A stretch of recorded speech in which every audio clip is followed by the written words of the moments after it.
Hey, hey everyone, it's Naomi Wolf with DailyClout, and I'm so thrilled and honored to be interviewing the legendary Greg Palast, author of How Trump Stole 2020, and as I've been tweeting, a winner of the Cassandra Award for 2020. Welcome back, Greg. It's so exciting to have you.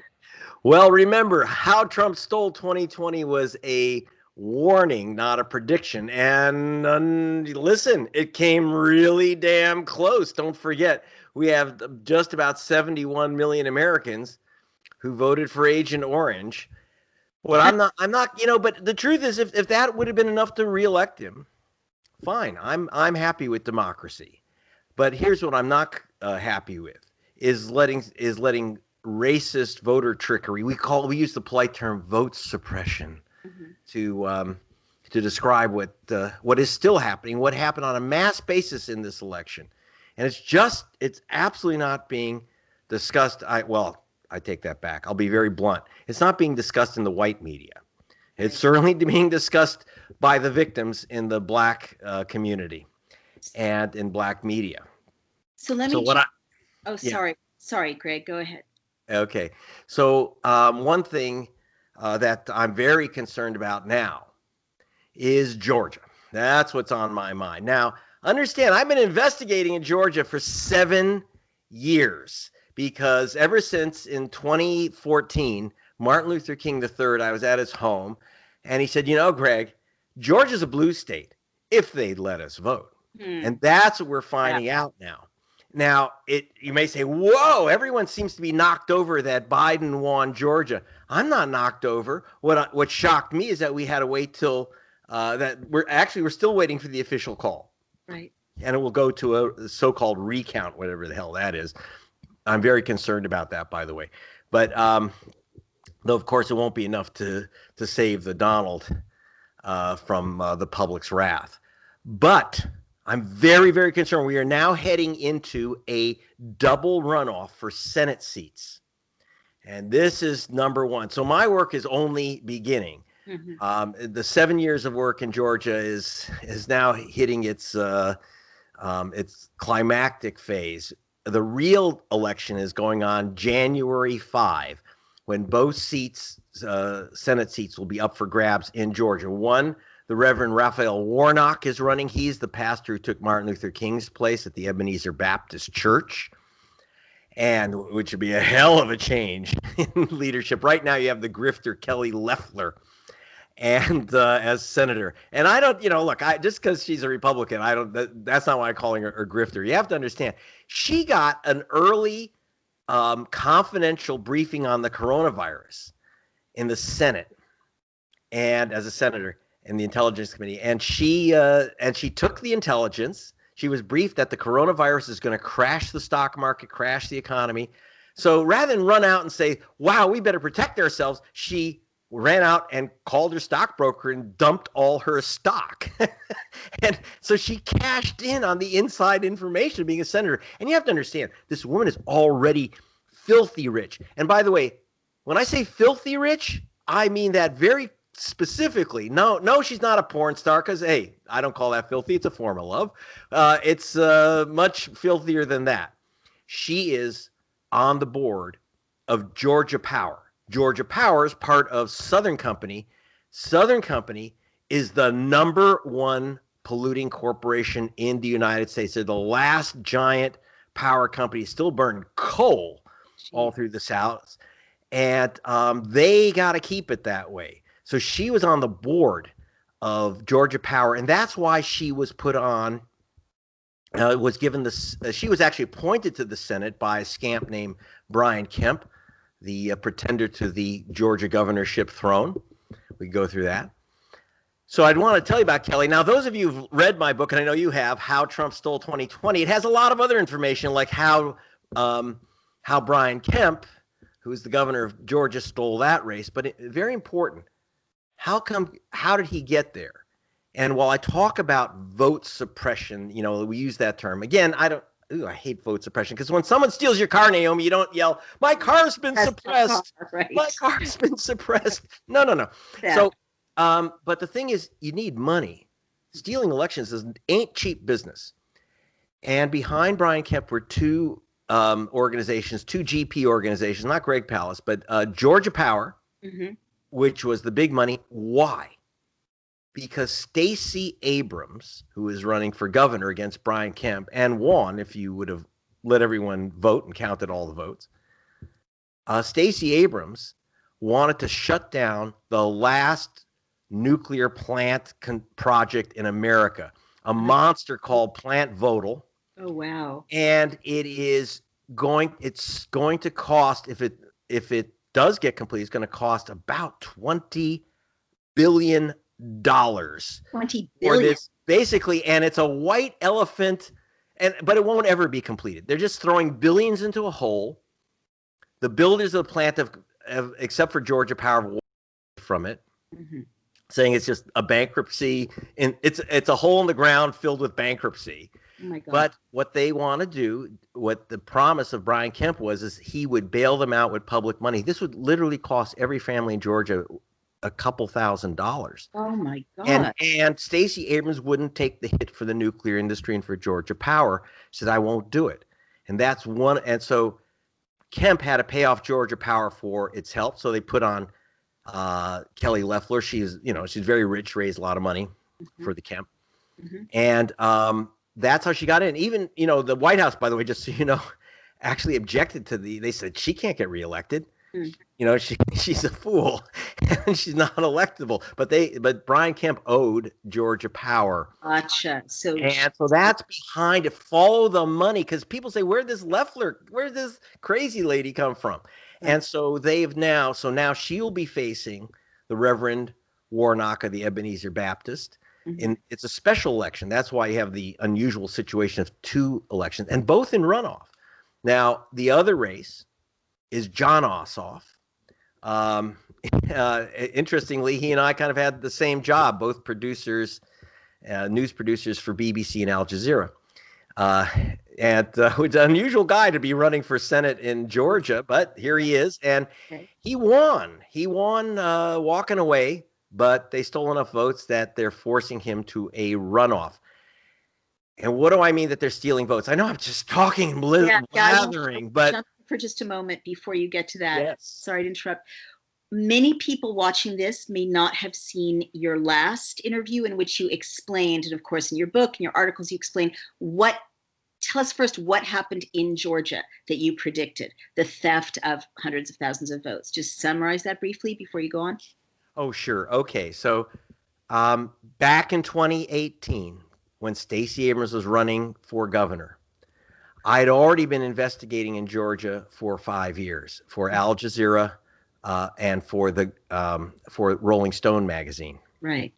And what we uncovered was this guy, Brian Kemp, who was Secretary of State, was that he was simply erasing hundreds of thousands. I don't mean hundreds or thousands. I mean hundreds of thousands of voters from the voter rolls. He knocked off 500,000 voters off the voter rolls. And so what happened was I went in to investigate. First thing I did was I said, give me the list of these voters that you're removing, because if they're illegal voters, I mean, you have Trump screaming about illegal voters. Brian Kemp is like the master detective. He found 500,000 illegal voters. Really? So I said, give me the list of these ne'er-do-wells. Right. He refused.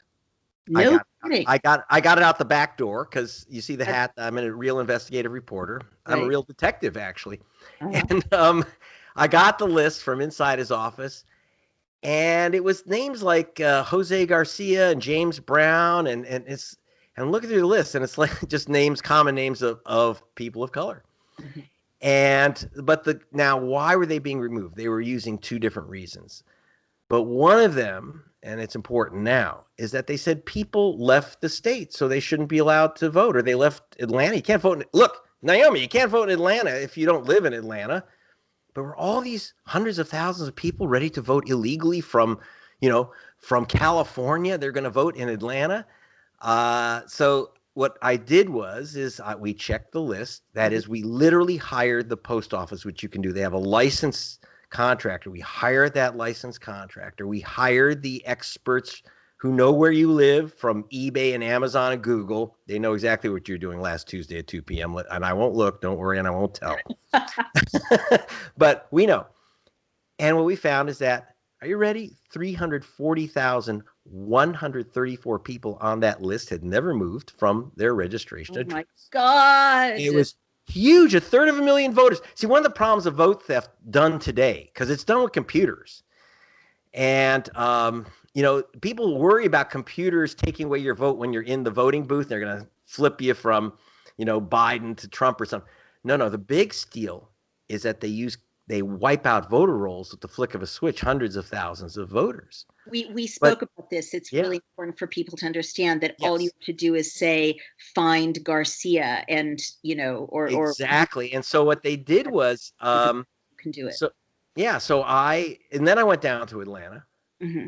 And we found, and we put up the list. We met with the voter. We found these voters. We got thousands of calls of people and letters and notes. People saying, "I haven't gone anywhere. I don't know what they're talking about." And by the way, if you move down the street, you don't lose your vote in America either. That's federal law, supposedly. Right. And so among the people, so I went to a voting station in Atlanta. Mm-hmm. And with one voter after another, a guy named Raheem Shabazz, who is a great radio announcer there, they wouldn't let him vote. He got a provisional ballot, which got thrown in the garbage. Oh, my God. And the other is, and then a few other people, all voters of color. And then there was Christine Jordan. Right. And I went out, her granddaughter was hysterical, crying. How could they do this to her? She was thrown on a polling station. She was going to vote there for the 50th year. Oh my God. And they said, "Oh, well, you're not on the voter rolls, scram, lady." So I went back to the house that they said she had moved out of Atlanta. Mm-hmm. And there on the wall was Martin Luther King's picture, having dinner with her at that house. So obviously she'd been there at least 50 years. Right. And I said, "You knew Dr. King?" She said, "That's my cousin." Wow. So this is Martin Luther King's cousin, thrown out of the polling station after 50 years. And by the way, I do recommend that people watch. I have two versions of it: a 1-minute version where I'm talking with her. Yeah. It's on Leo DiCaprio's Instagram site. It's a 1-minute film, and thank you to the 7 million people who watched it so far. Fantastic. There's also another film on. Go to Leonardo DiCaprio's Instagram story page, or go to Greg Palast. I don't tell anyone. I have no idea to get on Instagram. I'm tech-tard. And you'll see this 14-minute film, which gives you the fuller story. Why are we bringing this all up? Well, I want to ask. Is still alive and well. So let me ask how those. I saw on Twitter you were saying we would have won Georgia, or Biden would have won Georgia like days ago if those votes had not been purged. So you're saying that because of that purge of over 300,000 people of color for no good reason, basically, Georgia was still in play. Georgia's going to a runoff, and that had that not taken place, Biden would have won Georgia days ago. In a walk. It would have been not only, and the most important thing is obviously Biden didn't need Georgia. It's thrilling to see Georgia go back to the Democratic column. Not because I'm a Democrat or I'm for or against Biden. Like I said, if Trump got elected by the voters, hey, that's democracy. Right. It's a question of I was happy to see at least a glimmer of democracy retake Georgia. Right. And you have to understand that the Georgia method spread across this nation, and that's how Donald Trump was elected president in 2016. He did steal. The reason I wrote a book called How Trump Stole 2020 is that it's mostly explaining how Trump stole 2016, so how you can, how we can steal it back. Right. But here's the thing. Earlier this year, the ACLU put out a report of mine. We got so many of these voters back on the rolls. And then Kemp goes through and he removes 198,351 voters illegally. Now, how do I know these exact numbers? Because we're not doing a scientific sample of his purge list. We actually went through name by name by name. We used 1,700 data points to prove where people live, and we called 700 of them. We sent out postcards now, and bless them, Black Voters Matter Fund, headed by Latasha Brown, Cliff Albright. I hope at some point you'll get to talk with them too. They sent out 98,000 postcards, like big, colorful postcards, to these people who were wrongly removed and saying, you got to register now. The Southern Poverty Law Center took our lists and made thousands of calls. You have to understand that behind the victory in Georgia was a massive effort. I mean, obviously, the Palast Investigative Fund, we're not in the voter registration business, and we're not on the ground activists. What I am is a journalistic operation that uncovers the facts. Right. But, if someone wants to use the facts to return voters who were screwed out of their vote to the voter rolls. Absolutely. Right. And by the way, while Black Voters Matter took a hand in it, the ACLU put it out and pounded the table and said we're going to take action. I did hear, we went to the Secretary of State. Now, Brian Kemp, after he swiped the governorship, was replaced by a guy named Raffensperger. His name really is Perger. And when the ACLU put out the report earlier this year that this scammer had removed 198,000 voters illegally. Right. We have a long technical report. I'm happy if you just watch the movie. Yeah. But if we put out and the first thing he said was, Greg Palast is a known Stacey Abrams shill. Oh my God. I've been called worse things. Yeah. And I have to, and I should disclose. In fact, I'm proud to disclose Stacey Abrams' organization, Stacey Abrams and her organization hired my technical team. Okay. To go through and help them with the review of the voter rolls. And so you have to understand, we put out the information. And what was amazing in Georgia, we've never seen anything like it in any other state. All these activist groups did everything they could to make use of this information, say, we're going to put these people back on, we're going to get them voting, and we're going to protect their votes. And we ain't done. I was just, one of the reasons I was a little rushed here is I was on the phone with our lawyers. Yes. Who are ready to take action again. I've won.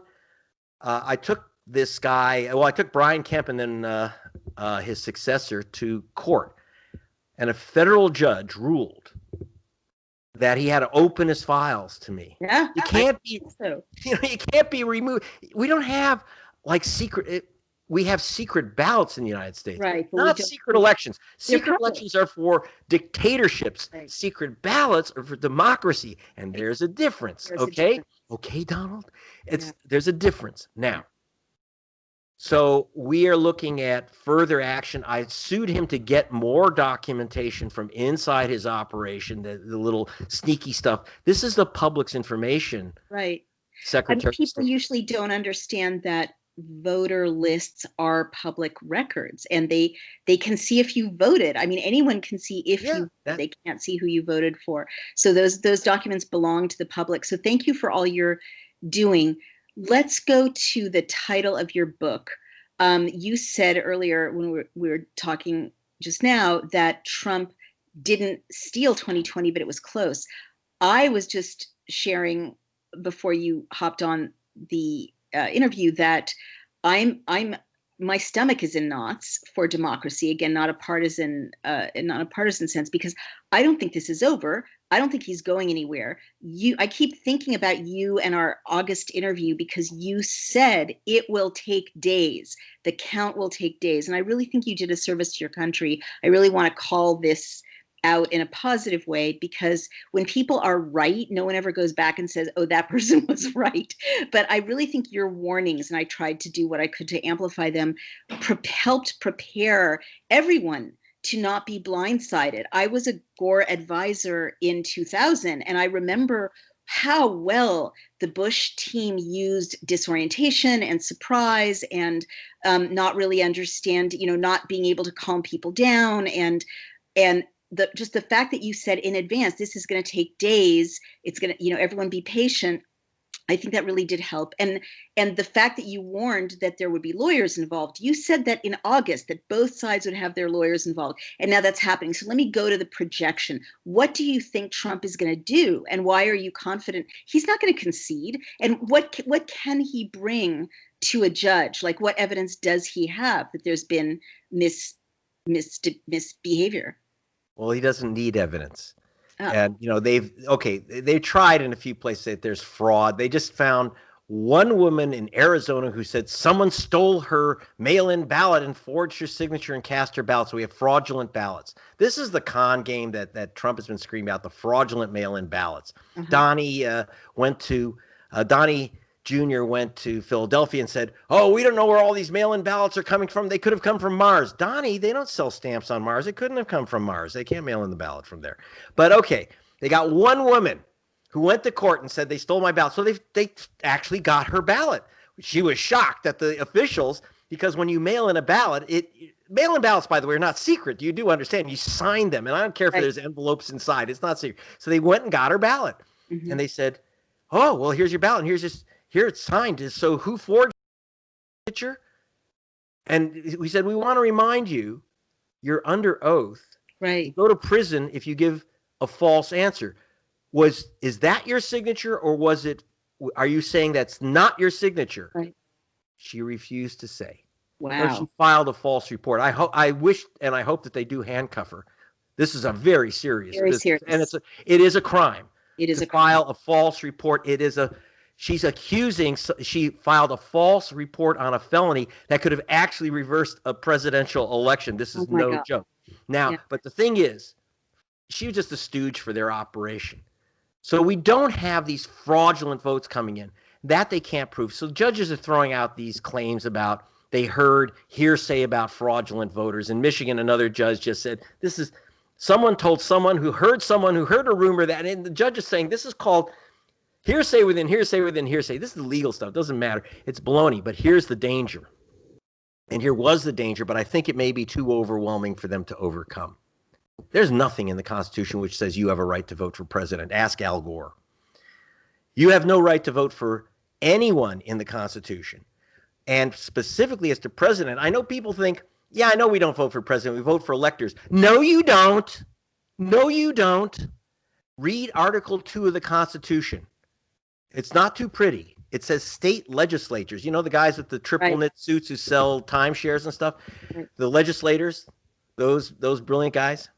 Under Article 2 of the Constitution, each legislature picks the electors for the Electoral College. There is no restriction, absolutely dead zero.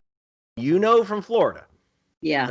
And so what I was worried about, deja vu all over again. Understand what happened in Florida. I want people to know this story, Naomi, because Florida this year or Florida 2020. Right. And 2000. Yeah. The reason why it's important is created a very ugly precedent. In Florida, there was a riot inside that was called the Brooks Brothers riot inside the counting office in Miami-Dade. Now, what was left were mostly Democratic area ballots. And the riot, people were scared. They shut down the count. The next day, Cruella DeVille, the Secretary of State of Florida, Catherine Harris,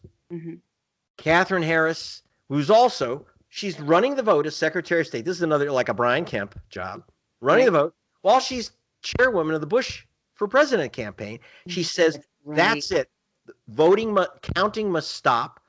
I'm going to certify President George Bush as winner by 537 votes. Now, people know about the 537 votes. Right. What people don't know is that when she stopped the count, there were 178,000 ballots uncounted. 178,000 ballots centered in Jacksonville, Florida. Right. An African-American city. Right. Bush stole that election, and they nailed it down. And here's the trick.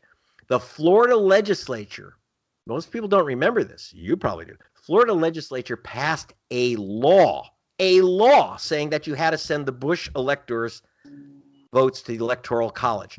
The Florida Supreme Court said, count the ballots. That's their state Supreme Court. Normally, that's the last word. But then the Supreme Court I remember that. seized PTSD flashbacks, yes. And said 5-4, Nah, No. don't count all the ballots. Yeah. It's stopped. That's it. Go home. Yeah. Because the Florida legislature, not the Supreme Court, not the voters, the Supreme Court of Florida, not the voters. No, there's not even the law of Florida. Right. There's one law, Article 2 of the Constitution, which says it's up to the legislatures. Right. Here's what they're going to try to do now. Yes. I think you're going to have a tough time. Yeah. Here's the nightmare scenario. I do know that Trump has sent his teams into Pennsylvania. And what they're making the case that Pennsylvania should not pick Trump electors. By the way, that's their absolute right under the Constitution, but I think that there'd be riots in the street.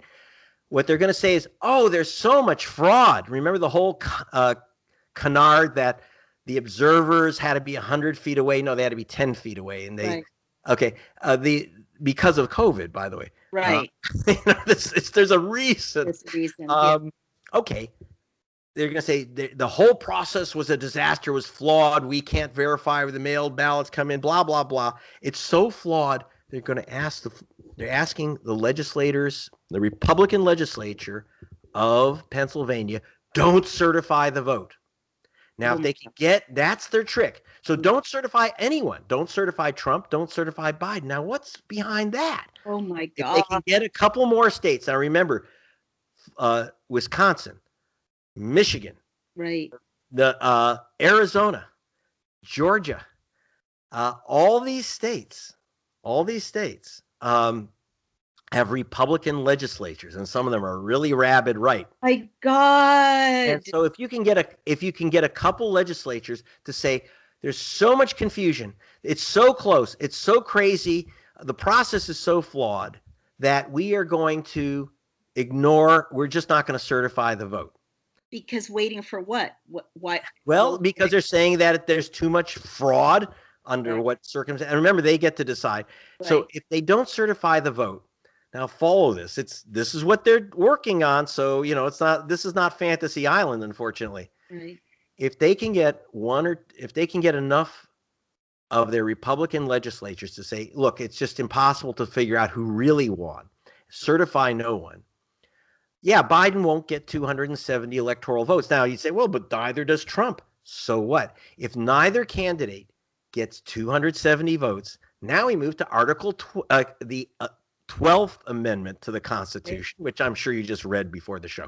The 12th Amendment to the Constitution, which says that if no one gets a majority of votes in the Electoral College, it goes to the House of Representatives. No, Nancy Pelosi doesn't pick it out of her sorting hat. Rather, it's one state, one vote. California gets one vote. South Dakota gets one vote. And at the moment, we don't know the final count yet, but but the Republicans have at least 26 delegations. Do you realize that Trump still stands a chance of being reelected constitutionally? You see the air fingers, the air quotes, but it would be constitutional.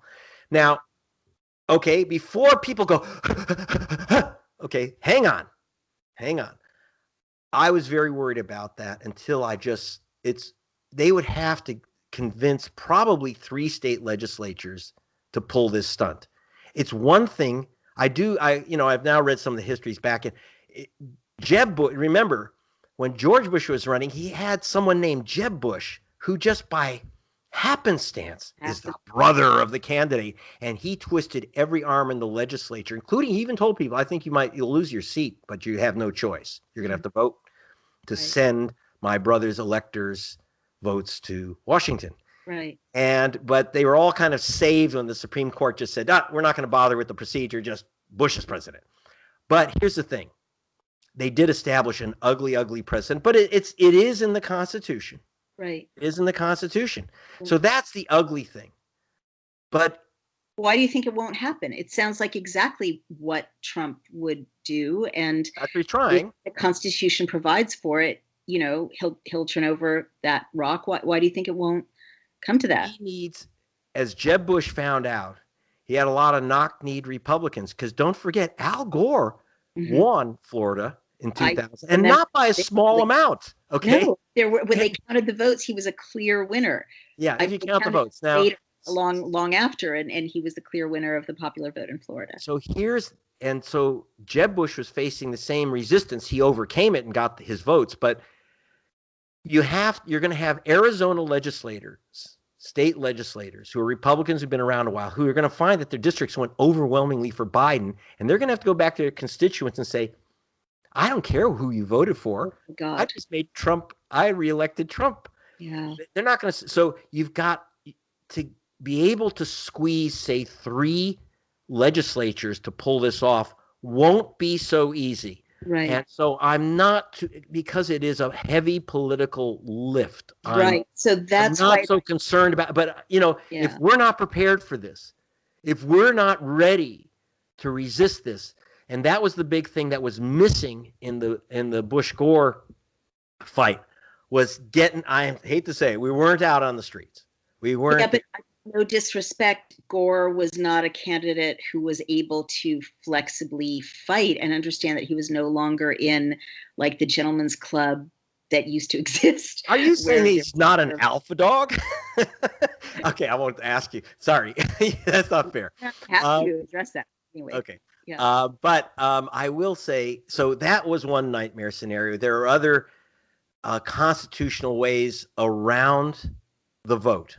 Right. And I'm not going to bother with them right now, go through them, because you don't need this. You don't need a constitutional coup d'etat lesson. Go to gregpalast.com and you can read some of this material, because I actually am quite confident that it's just too heavy a lift for them to just manipulate that many players. But now the but yeah. I know if you're a Mitch McConnell fan, close your ears.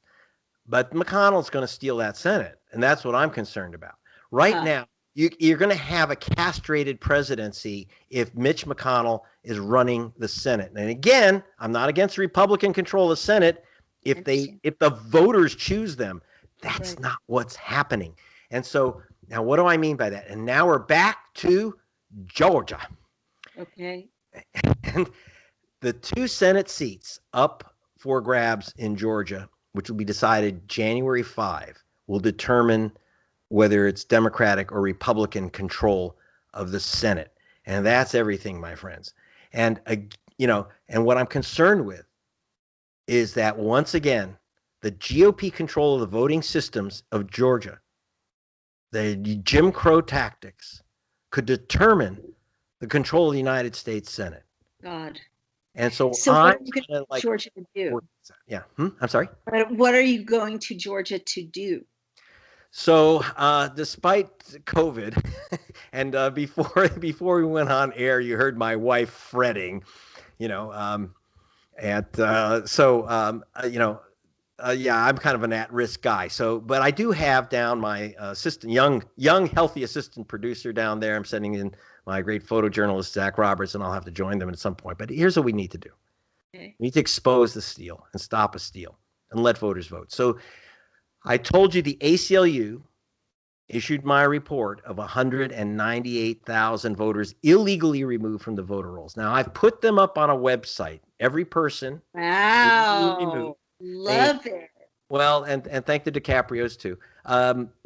It's called SaveMyVote2020.org. Love it. And you can look up if you have been shafted out of your vote in Georgia. Now, I have to tell you, literally tens of thousands of people have, and that's why Georgia may flip. Again, this is not to elect Biden. This is just to let voters vote, okay? I did not make a distinction, and when Black Voters Matter Fund sent out postcards, they said the one thing I will not tolerate is sending notices only to Democrats. Thank you. We went out to Republicans, Democrats, independents, monster loony party members, whatever they wanted. I just want people to vote. But understand, the Republican Party cannot. Georgia is a blue state when people get to vote. So when I'm very concerned with many things here. Mm-hmm. Number one is the continuing massive purge of voters, and there's still people out there who don't know that they've lost their vote. And a lot of people, here's the funny part, a lot of people have lost their vote went to vote, lost their vote, and still don't know that they lost their vote. Now, what is he talking about? What does Palast mean by that? How could you stand in line, vote, and you don't know that you've lost your vote? The answer is, if you've been purged from the voter rolls, under federal law, you must be given, though sometimes they don't, you must be given what's called a provisional ballot. Here. You warned us about this in August. Let's take a look. Let's take a look at this. This is a provisional ballot. Yeah. Now, they're not easy to understand. Well, especially this one, because this one is literally in Urdu. It just happened to be the one I got, but it's in English on this side. So you fill out this thing. It's like taking the SAT. You got to fill out all these things, and you miss one thing. You miss the bubble. You don't do the bubble correctly. Blah blah blah.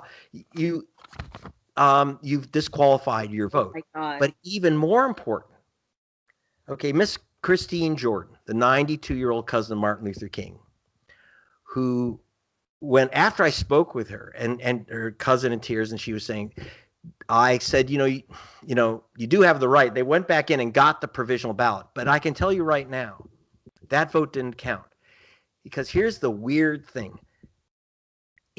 After the 2000 election, and after I uncovered in that election, by the way, that about 58,000 African Americans were removed from the voter rolls by Cruella de Vil, by Catherine Harris. Mm-hmm. So because they're ex-cons, not allowed to vote. Right. Except that when I got a hold of the list, I was working at BBC at the time, BBC Television, The Guardian. I went through the list. I go, I'm checking. I'm calling people. I'm checking. It turns out, and I finally got to the Attorney General. I said, how many people on this list are actual ex-cons? Right. You know what the Attorney General told me? He said, I think 6. I said, 6? Oh my God. And then we clarified later. He said, well, it turns out it was 0. 0, none. Oh Their my God. crime was voting while black.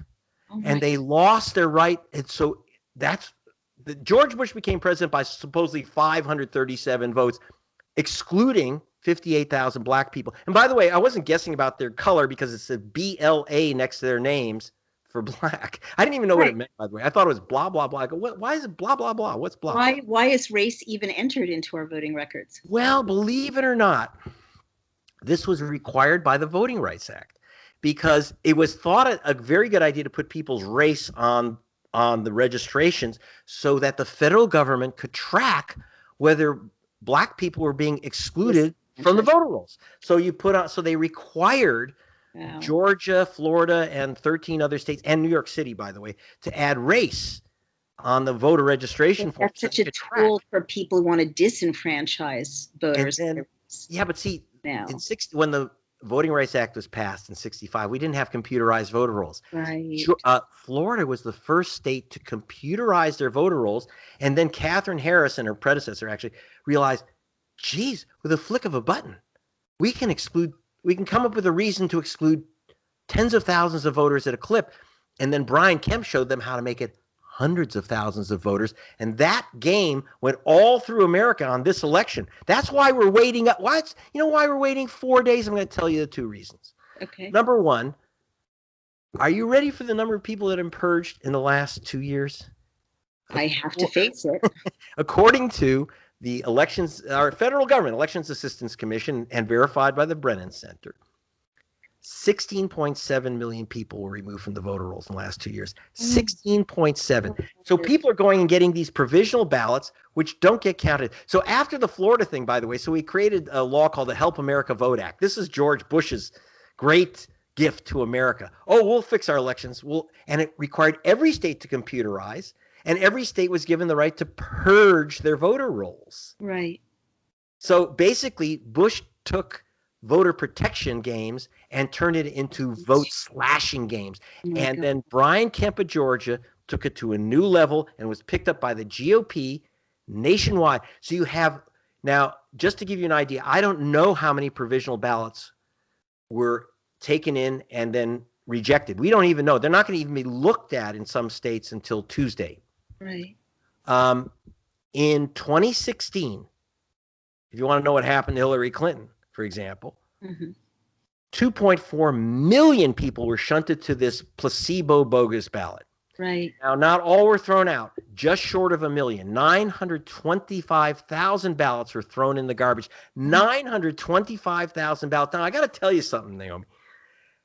There aren't 925,000 illegal, fraudulent, ne'er-do-well criminal voters in America. No. In fact, they did not. If these were illegal voters who came in and they filled out, even a provisional ballot filled out illegally, if you're not a legal voter, that's a crime. Yes. So why didn't they arrest they didn't arrest one, but they removed nearly 1 million votes. Now, by the way, it's not just anyone who gets these provisional ballots. Overwhelmingly, black people, young people get provisional ballots. In fact, if you're black, Hispanic, or Asian American, the chance you will get a provisional ballot and be chucked out is 300% more likely than if you're a white voter. And if you're a voter under 24 or under, 18 to 24, young voters, forget about it. 1,200% more likely to have a provisional ballot, which is chucked out, than a white voter. So that was one of the big problems. That's one of the reasons why we're waiting all this time. All these voters who've shown up, gotten these bogus ballots, and they're going to be thrown out. So it takes time to count. They get thrown out. Otherwise, this would have been a walkaway in most of these states. Wow. So let me ask this last question. Well, second to last. If what I understand you would be saying is true, there could have been a blue wave. We just can't see it because the people who would have voted for a blue wave didn't have their votes counted. And I'm going to tell you something else. There's a second batch. Mail-in ballots. I know the Democratic Party pushed for mail-in ballots. Thank God millions of people ignored that ridiculous advice. And I'm going to tell you why it's ridiculous. Okay. It's ridiculous advice to mail in your vote. I've said for 12 years, don't go postal. The reason is that about 22% of mail-in ballots never get counted. Now, I'm not talking about the left coast thing, the automatic mail-in voting systems of California, Oregon, Washington, and Nevada, Hawaii, and Colorado. Those states, everyone votes by mail, basically, unless you decide you won't, or you just drop it off. But everyone gets a ballot in the mail. That's not a problem. Those states count votes. It's in America, like Georgia, Ohio, Wisconsin, Michigan. In those states, they either you don't get your ballot on time to mail in, so you lose your vote that way, or the post office stalls it. And you saw the fight in Pennsylvania. They're not talking about illegitimate votes. Trump is trying to say anything received after Election Day won't be counted. And by the way, I think that the Supreme Court argument. Sorry? I think the Supreme Court will side with him on that if that comes down to it. Really? But it's not the voters' fault if the mail was delayed.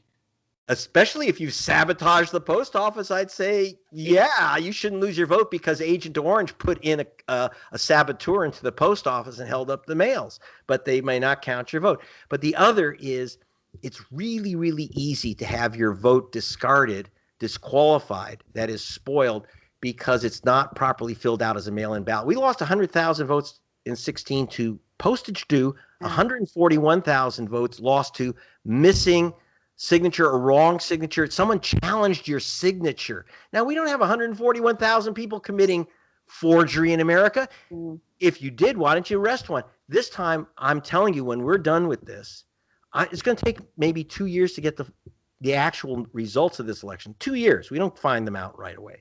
And what we find out in the details, when Hillary Clinton ran for president, 1.9 million in-precinct votes were disqualified. 2 million mail-in ballots were ultimately received too late, not received, or rejected because you made one little mistake on that mail-in ballot, and goodbye. This is why it appears to be close. It ain't close. If we count all the votes, and these are American citizens. No one's saying that anyone but an American citizen is filling out these ballots. There's a bunch of gotcha rules.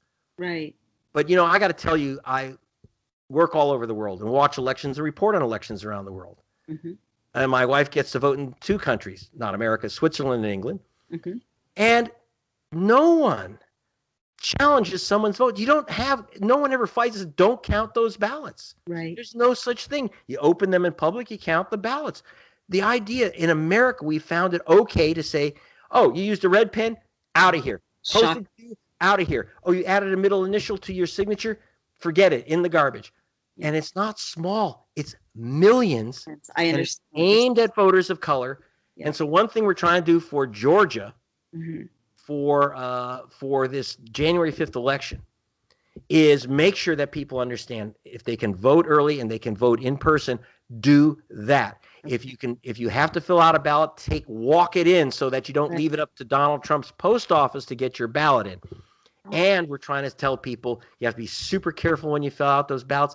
But finally, a lot of people think, well, I voted because they voted on the provisional ballot in this week. Right. And they'll go in January 5 thinking they can vote again. They'll either get that provisional ballot and think, oh, that's okay, I did that before. No, it's not. Or they'll be told this time, no, just get out of here. I'm very concerned about making sure that the 200,000 people wrongly removed from the voter rolls, we've got back tens of thousands of them on the rolls. I want every American who's entitled to vote to get back on the voter rolls. Please, if you know anyone in Georgia, tell them, check your registration either at the Secretary of State's office and re-register online this month, or go to gregpalast.com, watch a 1-minute film, and click on savemyvote2020.org, and we'll get you registered. We'll give you the information. You can see whether you've been purged. We'll get you the records. But it's all about, remember, America's in the balance. This isn't about Georgia. It's about the control of the United States Senate. And that's why they're going to rob, steal, slash, burn any vote that doesn't go their way. And they are not above it. There is no, like you said, Al Gore, bless him, really thought that politics is a game for gentlemen and that there was a certain standard of ethics. Well, kiss that goodbye. And there is nothing about that under that comb over which suggests ethics. Right. And the henchmen in Georgia and Mitch McConnell and Brian Kemp, ethics is not their first concern. So, well, you've answered my last question. You've been so generous with your time, which was, what can people watching this do to help you, and especially people in Georgia, upon whose shoulders the fate of our nation rests, as it turns out. So the answer is go to gregpalast.com or send money to your investigative. If you want to make a tax-deductible donation to the Palast Investigative Fund, I won't object. But we're really trying to get you just registered, informed, and especially if you know any people in Georgia, and because you've been all so wonderful hanging through this extended discussion, I kept telling Naomi, I have no time, and I keep going because I really think it's important. So important. You can also get free a download of the comic books, The Art of the Steal, about stealing elections, which I did with Ted Rall. It's a free download, nice color comic, 48 pages.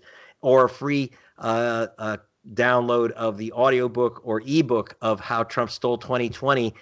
And I don't think he's going to, I'm going to contradict my own title. I don't think he's going to be able to get away with it, but look out for the theft of the Senate, please. And let freedom ring, let the votes be counted. Thank you so much, Greg Palast. As an American, I want to thank you. As a voter, I want to thank you. As a reader, I want to thank you. And you have the thanks of as many people as I can possibly get to watch this yet again so important conversation. The legendary Greg Palast. It's gregpalast.com. Thank you so much for talking to us once again, Greg. Take care, and thank you for saving our right to vote. Well, you're very welcome, Naomi, with a lot of other good people. Thank you. Thank you so much. Take care.